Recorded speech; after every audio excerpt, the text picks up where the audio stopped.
The logo that would haunt many children for years. Well, depending on, I guess, what game you play from them. This is not Silent Hill 1. Well, it is, but it's complicated. By the way, you like that crusty audio? This is I almost said Resident Evil. This is Silent Hill Play Novel. A Game Boy Advance version of Silent Hill. No. Let's actually play the game. I will be reading this entire game. So we're going to do a new game. Yes, delete data. So, there are... I don't really know how you switch, but whatever. It's been a while since I taken a vacation. I am driving my Jeep, heading towards the quiet resort town of Silent Hill. The sound of the engine reverberates in the darkness due to some slight car trouble earlier. It has become this late. I'm Harry Mason. I'm a run-of-the-mill rider.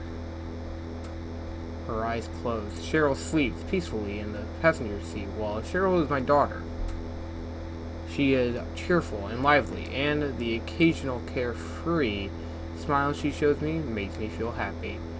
I don't have very many relationships with people because of what I do for a living, so Cheryl's existence has become irreplaceable to me. Cheryl was very much looking forward to this trip. Although paved, this is still very much a mountain road. At this hour, there is little reason for any other drivers to be out. I push in the accelerator. There's no light off in the darkness. I can depend only on my headlights. Light reflects off the rear view mirror. It's a motorcycle. There is a motorcycle headed towards the same destination as we are at terrific speed at this late hour. With a roar, the motorcycle effortlessly passes by the side of the Jeep. The seal of a police officer. Perhaps there has been an accident or something, but I don't recall hearing it about an accident or anything on the radio. Cheryl is sleeping, but Cheryl should not be awake at this hour. I wonder if she is dreaming about something. Tomorrow I have planned to take her to the amusement park. Maybe she is dreaming about riding the merry-go-round? I glance over at Cheryl's sleeping face, and then return my eyes forward. The lighted area of the road almost appears to be bleached out from the darkness as it moves towards me. Huh? Something enters my field of view. It's the motorcycle from just before. It is lying on its side of the shoulder of the road. No doubt about it. It's the same motorcycle that just passed me. There is no sign of the driver. It looks like the driver smashed into the surface of the rocks by the side of the road while trying to avoid some kind of obstacle, and thus that part of the motorcycle has been destroyed.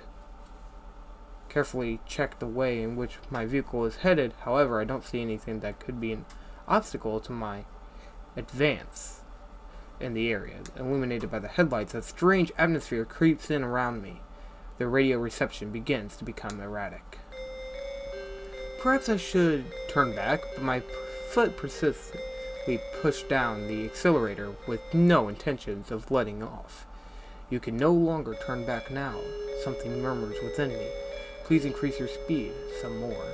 Someone murmurs with me. Within me. Cheryl's eyes are closed. She is dreaming. I know that I should be awake. But what is this uneasy feeling? I feel as if my body is not totally my own. It's like some strange being that is not me, is controlling me, like I'm floating. The eyelids are heavy. As the steering wheel leaves my hand, it creates the illusion of setting the course on its own. Freezing cold, uneasiness, almost being ready to fall asleep. I'm just barely conscious, and now I'm at my limit to maintain even that. Ah! When I saw the human figure on the road, I cut the wheel hard, and then there was nowhere else for my Jeep and I to go but down into the darkness below the cliff.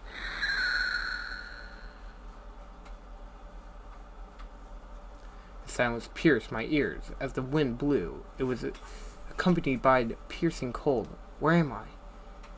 I could feel light faintly passing through my eyelids. I don't seem to be hurt. That much is clear to me, because I don't feel any pain in my body. No, perhaps I just suffered an injury that does not cause any pain. I slowly try opening my heavy eyelids. Out of season snow is pouring into the town. Other than the sound of droplets of ice hitting the ground, there is nothing else to be heard. Silent Hill. That is what is surely written on the sign by the side of the road. Without realizing it, Cheryl and I have reached our destination. All my memories up to that point are gone. The wind is blowing in. When I take a look next to me, I am shocked. The passenger door was left open. Cheryl is nowhere to be seen. Silent Hill. This town which should be a resort area, appears to have become just like a ghost town for some reason. Or maybe it was waiting for us to arrive. Or perhaps the town just wrestled up to us. So now I'm alone. Cheryl is not here while I was sleeping. No, while I was knocked out, Cheryl opened the passenger door. It stepped out alone into this tourist spot that is ruled by an unsettling silence. Listen to that. Oh, I was about to say, you're just not going to do it now? And then she left me to head somewhere. I tightly closed my jacket around my neck and set off on foot in search of Cheryl. I wonder what in the world happened here. Nothing makes any sense. The silence, the out of season snow, and strangest of all, the entire town is wrapped in a thick fog.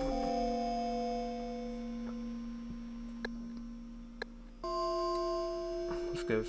I begin to run. Only the sounds of my footsteps echo in the surroundings. Just where the world has Cheryl gone? Did anyone lead her away? Various concerns run through my mind. Tut-tut. Footsteps. I suddenly get the feeling that I've heard footsteps other than my own, so I stopped moving right away to check it out. Through the thick fog, I could see a figure that is about the size of a child. Cheryl! Without a thought, I cry out. The figure does not move at all. At the moment, I begin to move slowly towards the figure. It starts to run. I fiercely chase after the figure. That's definitely Cheryl. Even though it's faint, I would not mistake someone else for Cheryl. However, no matter how much I run, I cannot catch up. Instead, the figure is gradually getting farther away from me. The figure puts on the speed and starts gliding through the air. The figure appears to be absorbed by the fog as it begins to disappear. In order not to lose it, I run with all my strength while keeping my vision centered on the figure. I then notice that I have come to an alley surrounded by buildings. I don't know how, but it's like a cover was placed over the sky, which had provided light until now. And the area has become engulfed in darkness. From the darkness, I can hear multiple footsteps coming this way. I don't know who this is. I'll take a look. I'm going to get out of here. Oh, I don't know who it is. I will take a look. I'm not going to get out of here. I don't have anything with me that I can use as a weapon. I got to get away, but I can't go back the way I came because that eerie presence is back there. So I move further in. I can only move gradually through the narrowing pitch black alley by feeling around with my hands. But I only ended up reaching a dead end. Metal fences surrounded the area.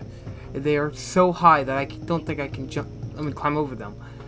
They are coming from behind. I stood ready. What are they? With beast-like rage, they have closed in to the right where I am. Ah! And then my vitality is sucked away by these strangely shaped monsters until I finally lose consciousness.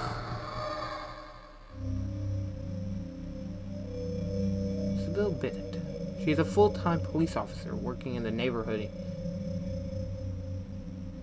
I'm just going to call her Sai. She is a full-time police officer working in the neighborhood town of Brams. Oh my god, I suck at names. There was no one else in the cafe other than her and Harry. Harry, is that how you say it? Nah, I'm kidding. She took a seat at the counter and waited for Harry to awaken. Whoa!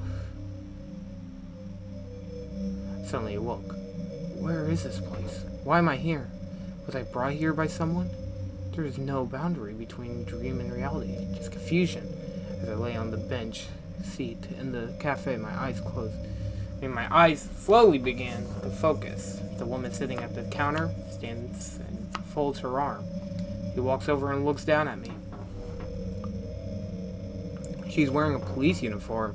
The woman smiles a little bit as she appears to be relieved that I have regained consciousness. It looks like you have come around. Who are you? I try talking to the unfamiliar woman. I'm Sybil Bennett. I'm here because all communication with this town suddenly went dead, so I came to investigate. I'm Harry Mason. I brought my daughter to this town for some sightseeing, but on the way there was an accident, and I lost consciousness. Oh yeah, Sybil, you haven't seen a little girl in this town, have you? A little girl? No, I haven't seen her. When I came to after the accident, my daughter was nowhere to be seen. The passenger door was open and she was gone. Cheryl, sorry, my daughter's name is Cheryl.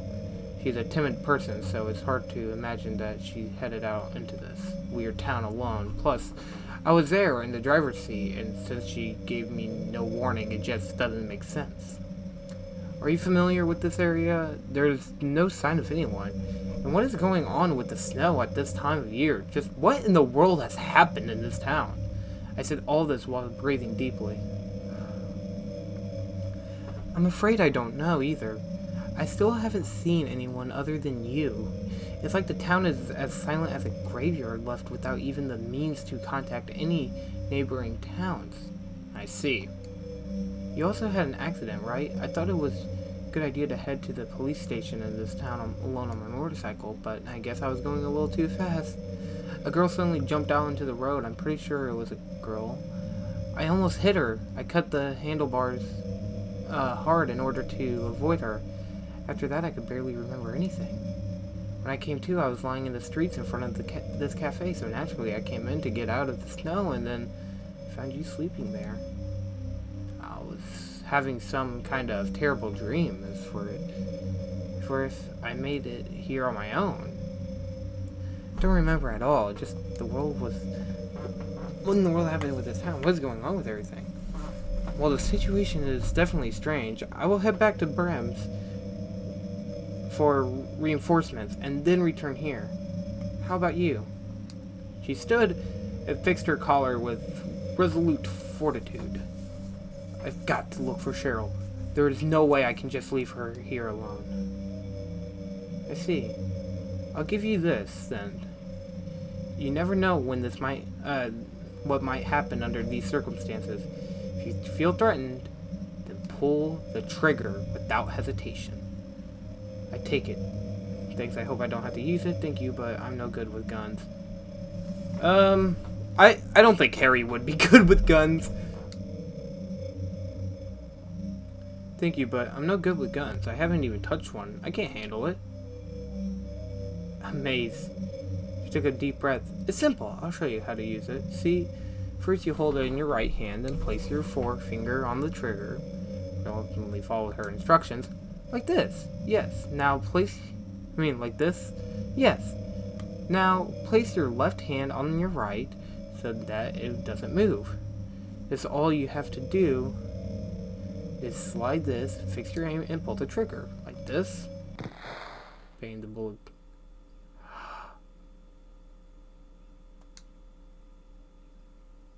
Hey, you need to watch it. I'm sorry, I was just doing what you said. And it just... No, it's not. And it's just a few seconds over and you would have been a murderer. I've lost more self-confidence. Well, it's alright. Please use it carefully. Well then, I'm going. Hopefully inside the cafe. Sorry, I didn't read that. After being left alone in the cafe, I gazed at I gazed at the handgun that she gave me for a little while, and then I thought about it. Thought about her who disappeared. Cheryl, who disappeared in this town. The figure I saw in the fog. That was definitely Cheryl, but she didn't answer my calls, and she was moving quite possibly moving away from me. I don't understand. I'm getting a bit mixed up. Still, this is one of the things I know for sure is that Cheryl has vanished in this town. All I can do is look for her. I may not have any knowledge of the surroundings or any clues, but I won't find Cheryl if I stay here. I stood up energetically and placed my hand on on the cafe door.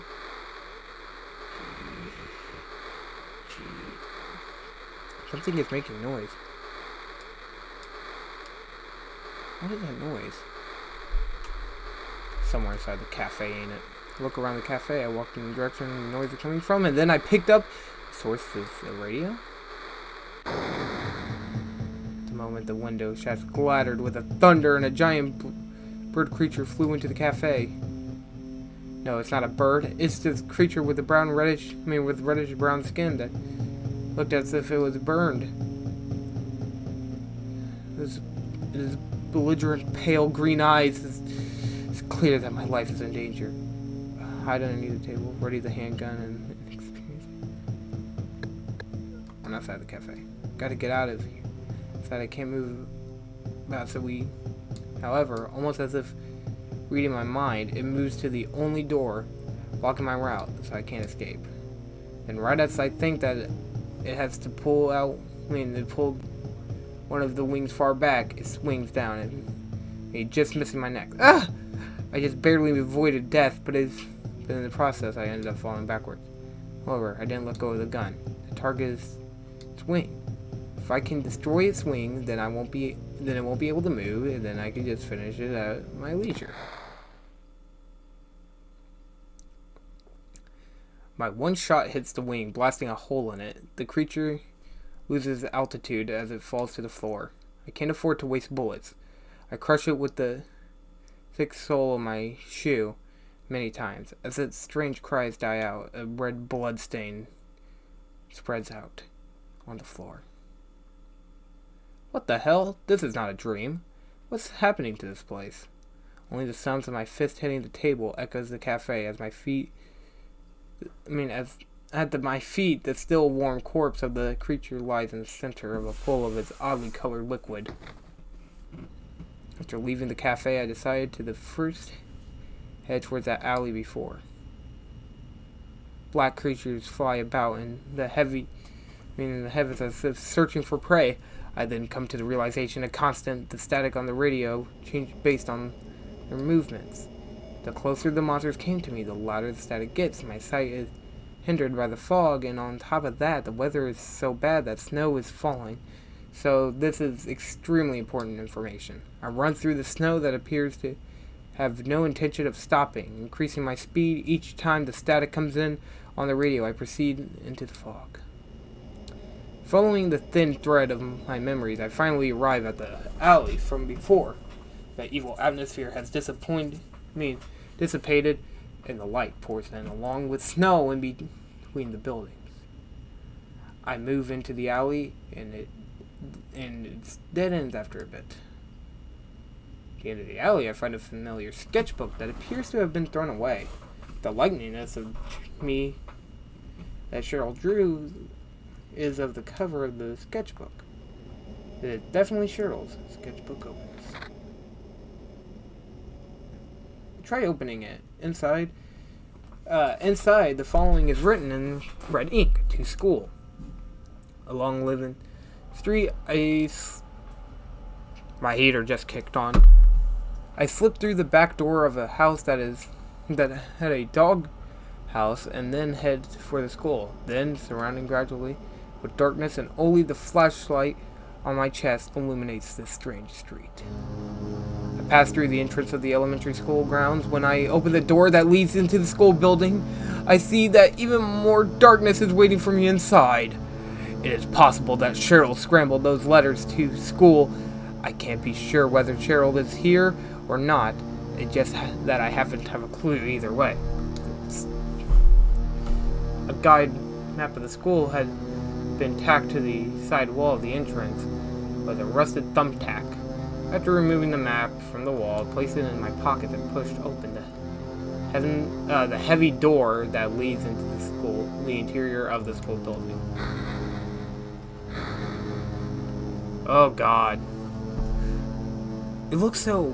Honestly, it looks like if it was like a picture taken on like a Polaroid, a very old Polaroid camera with a bunch of grain. Just saying. It looks so weird.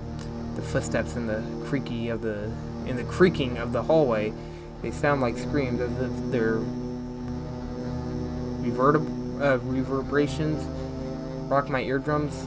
I had been walking carefully, step by step, but without realization, without realizing it, I had begun to run. There's no sign of anyone. The silent innards of the school building are dark, and with only the flashlight on my chest, it is impossible for me to see any of the details. Cheryl doesn't have a flashlight, so if she came in here, then she probably wouldn't be able to walk around. So that my flashlight turned on, she shouldn't be able to notice me easily. At least, I have that modest hope. I then notice that I have come to the entrance to my music room, or to the music room. I place my hand on the heavy door. Then I open the door. I see that the inside of the room is large and there is a grand piano in the center. As I sit on the chair of the piano, I am shocked that the seat is still warm, as if someone had been here a few minutes before. Cheryl's smiles run through the back of my mind. Cheryl often plays the cheap upright piano in our home. It had become nice background music when I was working. Perhaps Cheryl had become to the music room? I opened the cover, opening the piano, the cover for the piano keys. I noticed there's a red mixed in among the black and white. I tried touching the liquid. It has lukewarm feels. It is still holding heat. It's definitely blood. My heart pounds in my chest like an alarm bell. A large amount of blood spilled on the keys. If this is Cheryl's blood, then she may no longer be alive. I wiped the stain off my hand onto my jacket and leave the room. At the same time, I closed the door. Thought I saw a scream. Maybe it was just my imagination. I walked down the hallway. The sleety mixture of the snow pounds hard against the windows facing the courtyard. I look away. Dark. I didn't read it. The not-so-large country yard is dotted with the areas in which withered plants are growing. In addition to that, an old clock tower is faintly visible from here. I cannot determine what time the clock is pointing to. Wait, something appears to be wriggling around in the darkness. An animal? No, it's dark and I can't see so well, but it is moving. It is moving slowly on two legs. It appears to be searching for prey. At least at that moment, the radio I had clipped to my chest suddenly began making noises. My sight to the halls, a sharp pain runs through my thigh. I look down. I see that the tips of those long claws are piercing my thigh. Those oddly shaped monsters. They are possessed like they want to hug me. And having gathered around the waist, they are about to bite me.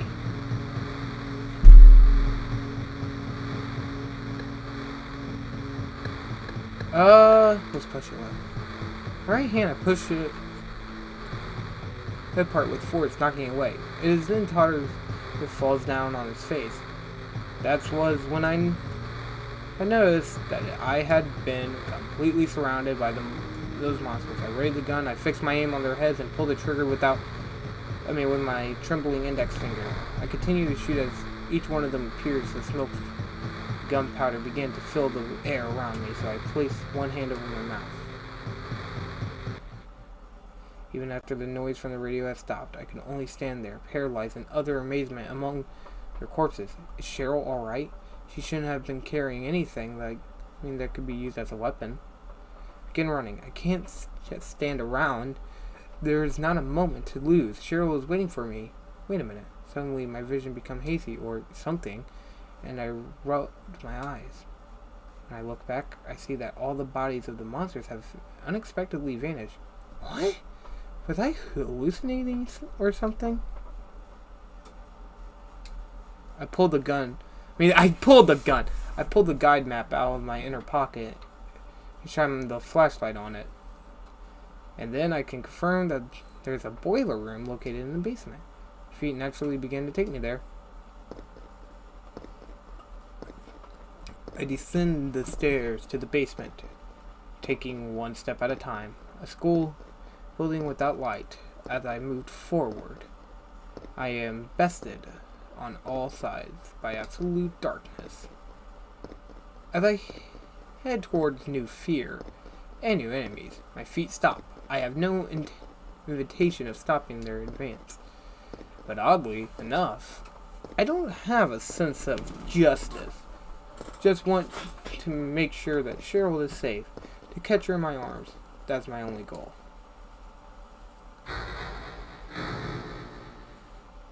Boiler is not running. If I simply press the switch in front of me, then the air machine should begin operating. However, I just stand still.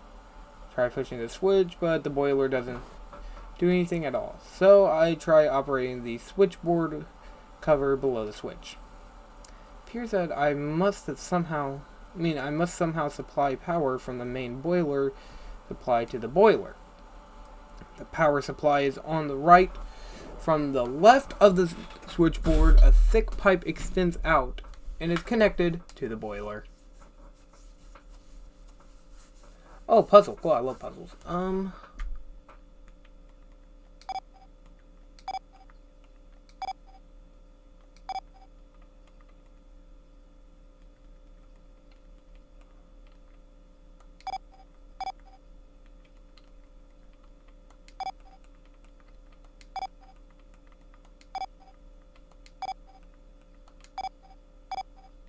Oh, I see.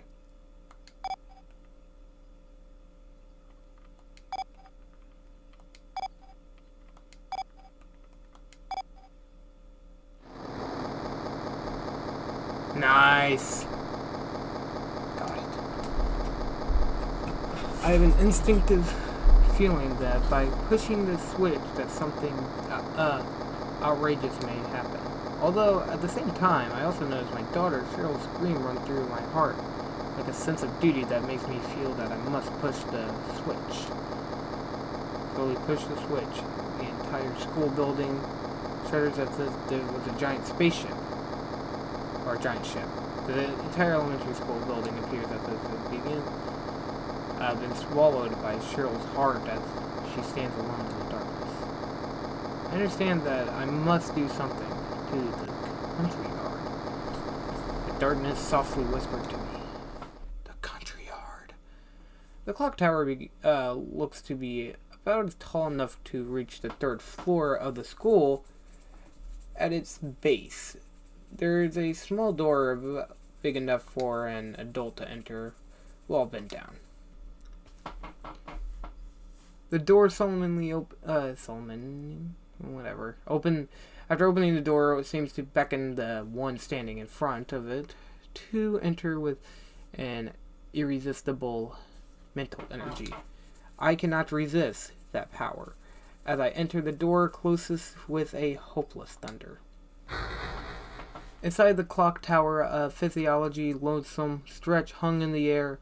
However, the smile of my beloved daughter is my heart, lessens my uneasiness, and lets me forget my fear, if even for only a moment. Rest assured, I place my foot on the ladder, leading underground with my greatest motive, called love. The insides finally became a small passage about large enough for an adult. I run trusting that I will see her smile ahead. I run toward her country, stained with the smell of death. Once I climb the ladder at the end of the tunnel, There will be no going back. I mutter Cheryl's name one more time. The depressing sound of the door closing echoes throughout the courtyard. Have I been saying that wrong? A raw, warm breeze brushes past my cheek. The view lets me know that this is like a completely different world from school. Once I think there, I descend the small stairs leading away from the clock tower and become even more convinced an extremely religious looking drawing has been drawn in the center of the courtyard. Within a large double circle, a triangle has been placed, and within that a strange pattern that looks like a hieroglyphics is drawn. I don't remember this being here before, I muttered. This is definitely the school I was just in. The placement of the trees and the construction of the building. However, an overpowering feeling of the nausea rises up. Nausea. Throughout my body. A revolting, horrible smell, like that of the stench of cutting into the rotten meat, thickly wafts through the air and is nearly visible to the eye. I begun to run. I can no longer bear to stay in this spot. By the time I place my hand on the door that leads inside the school building, I no longer have the strength left to tell how long I was running. Maybe it was only for an instant. The school building has dramatically changed. Metal grated floors, blood covered on the wall, corpse-like puppets hanging everywhere. It's like a nightmarish scene in which everything is isolated from the real world. In spite of that, I am searching for Cheryl. The unpleasant metallic sounds of my footsteps resonated through the school inside the school. I then opened the door to the teacher's room. Perhaps the door is not installed correctly as it took me several forceful tries to force it open. As I entered the room, I was shocked as his desk is strewn about and a raw, rotten stench fills the room. Call home where no one should be. Call the police to get help. Call home where no one should be? No. Pick up the telephone receiver. Just as I guessed, the depressing... Darn it. I realized that all means for contacting the outside world must have been lost. I must find Cheryl right away and escape this insane world with her. I began to leave the room.